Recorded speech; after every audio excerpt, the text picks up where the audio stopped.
Hello guys! So ngayon pala ituturo ko sa inyo paano mag-live dito sa YouTube na naka-screencast na hindi nyo lang hindi pa kita yung mukha nyo, videos nyo lang. So first is, punta muna tayo dito sa Pinterest. So, ito yung gamitin natin. Pindutin natin yan. And then, dito mo i-upload yung video mo. Nakita mo yung plus icon. Ito yung pindutin natin. Tapos, pin ka lang. Pindutin mo yung pin. And then, ayan na yung makitang video. So, kuha ka lang yan sa isang video. Or dalawa kung gusto mo mahaba. Depende. Tapos, ayan na siya. Tapos, lagyan mo ng text. Pwede ganun. Tapos, may mga din dyan. Tapos, lang. Next ka lang. Ito na yung next. So, in-next mo lang siya. Next.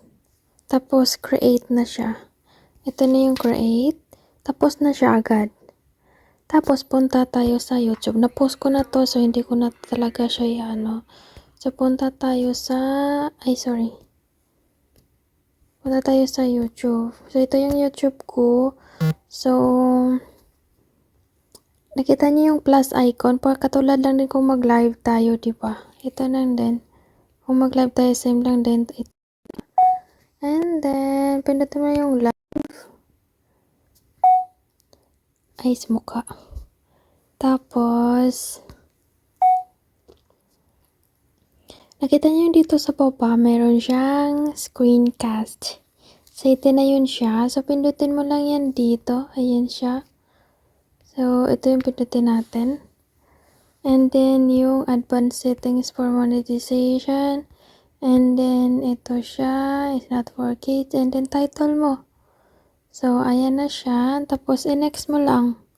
Next. Ito yung next. So, next. Tingnan natin. Hintayin mo lang yung number niya is 1, 2, 3, ganun.